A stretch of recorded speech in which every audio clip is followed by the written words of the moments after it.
적중하신 토토방방 가족방분들 모두 축하드립니다. 저희 가족방에서 모든 경기 언어번 및 핸디캡 최종 조합 공유해 드리고 있습니다. 적중률 높은 가족방 입장은 고정 댓글에 있는 링크로 문의해 주시기 바랍니다.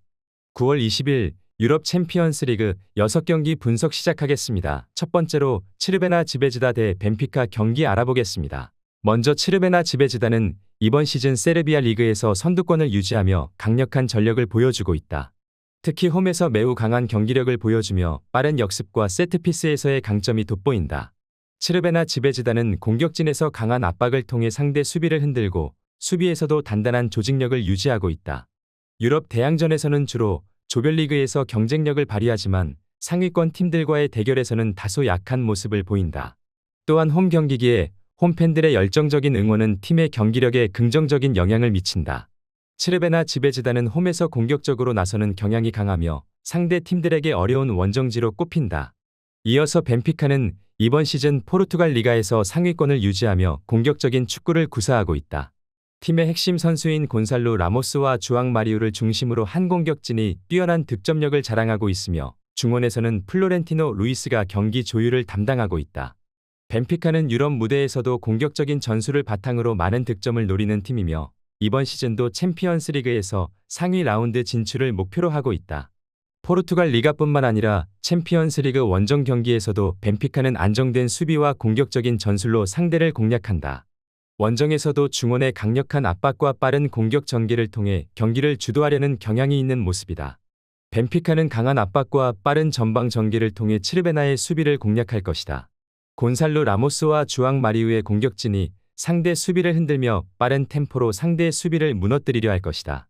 또한 세트피스 상황에서도 벤피카는 위협적인 모습을 보여줄 수 있다. 두 팀의 전력과 홈과 원정 성적을 고려했을 때 벤피카가 우세할 가능성이 크다. 츠르베나 지베지다는 홈에서 강한 저항을 펼치겠지만 벤피카의 공격력을 완전히 막아내기에는 어려움이 있을 것으로 보인다.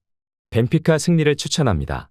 두 번째로 페예노르트 대 레버쿠젠 경기 알아보겠습니다. 먼저 페예노르트는 이번 시즌 에레디비시에서 상위권을 유지하고 있다.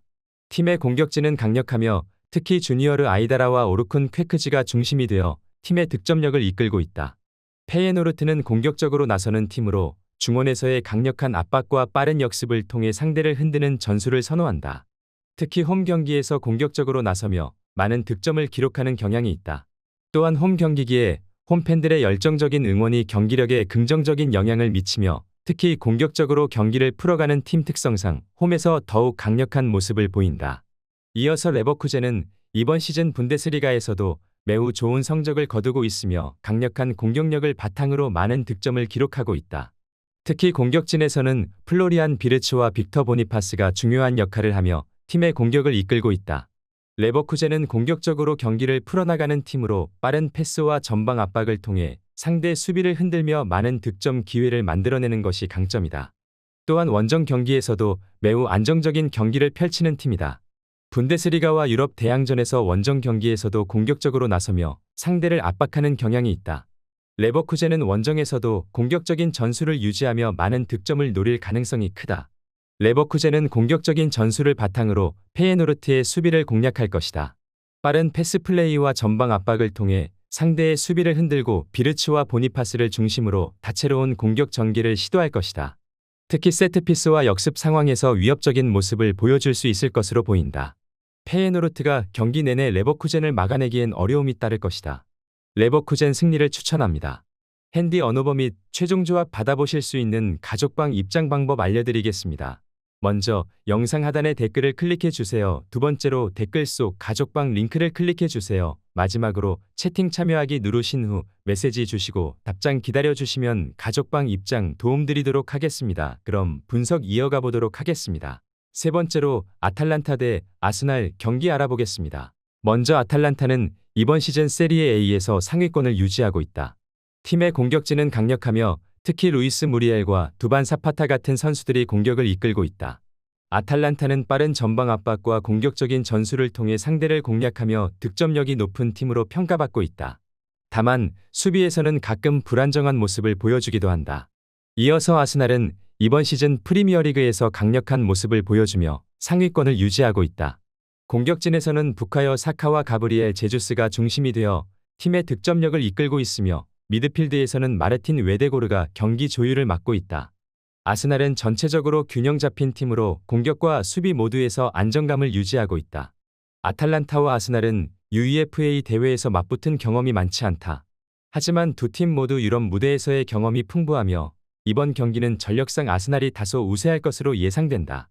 아탈란타는 홈에서의 이점을 활용할 수 있겠지만 아스날의 전력과 경험이 중요한 변수가 될 것으로 보인다. 아스날은 중원에서의 장악력을 바탕으로 경기를 풀어나가며 빠른 패스와 전환 플레이를 통해 아탈란타의 수비를 흔들려 할 것이다. 특히 사카와 제주스의 활약이 중요한 변수가 될 수 있으며 역습에서도 위협적인 모습을 보일 것으로 예상된다. 양 팀의 전력과 홈과 원정 성적을 종합적으로 고려했을 때 아스날이 약간 우세할 것으로 보인다. 아스날 승리를 추천합니다. 네 번째로 아틀레티코 마드리드 대 라이프치히 경기 알아보겠습니다. 먼저 아틀레티코 마드리드는 이번 시즌 스페인 라리가에서 상위권을 유지하고 있다.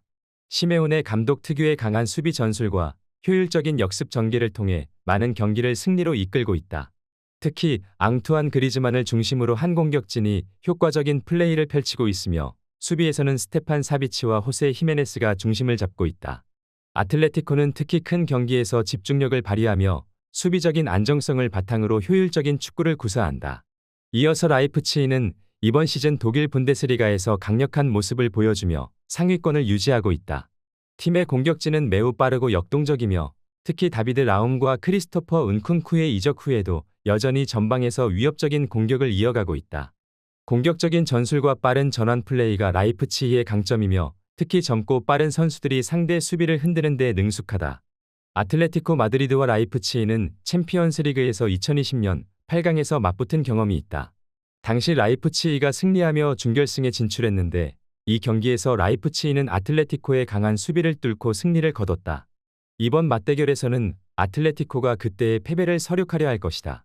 아틀레티코 마드리드는 강력한 수비 조직을 바탕으로 안정적인 플레이를 펼칠 가능성이 크다.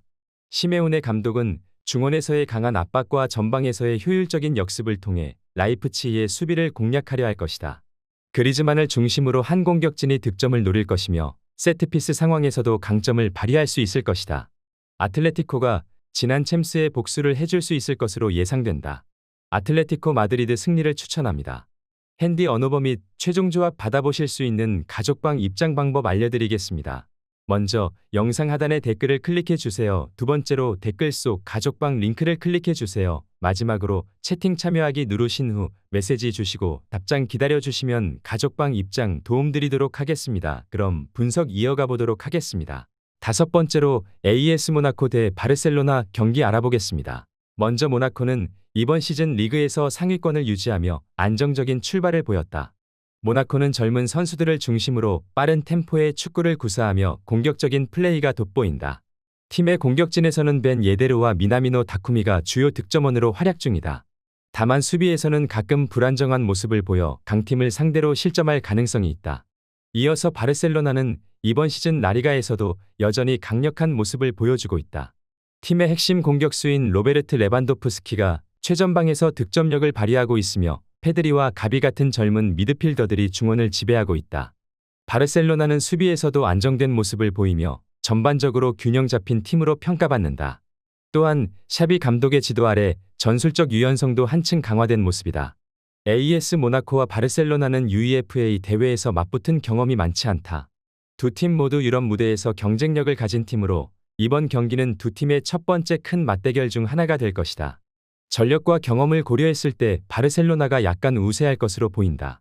바르셀로나는 중원에서 경기를 장악하고 빠른 패스를 통해 모나코를 공략할 것이다. 레반도프스키를 중심으로 한 공격진이 득점을 이끌어낼 것이며 측면 돌파와 짧은 패스 플레이를 통해 모나코 수비를 흔들려 할 것이다.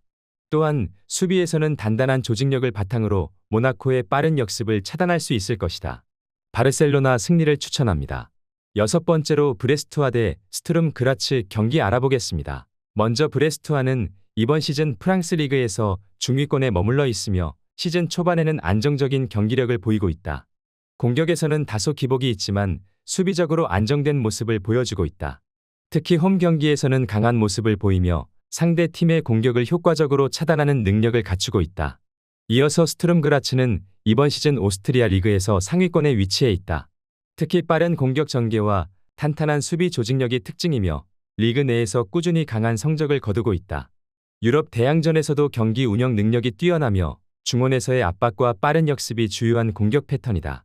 두 팀 간의 맞대결은 이번이 처음이기 때문에 직접적인 상대 전적은 없다. 하지만 브레스트는 유럽 대항전 경험이 부족한 반면 스투름 그라츠는 유럽 무대에서 꾸준한 경험을 쌓아온 팀으로 경험 면에서는 슈투름 그라츠가 다소 우세할 것으로 예상해본다. 브레스트는 홈에서 수비적인 전술을 구사할 가능성이 크다. 중원에서의 점유율을 유지하며 상대의 공격을 차단하려 할 것으로 보인다. 그러나 슈투름 그라츠는 원정에서 공격적인 전술을 구사할 가능성이 높다. 중원에서 강한 압박을 통해 브레스트의 공격 전개를 차단하고 빠른 역습을 통해 득점을 노릴 것이다.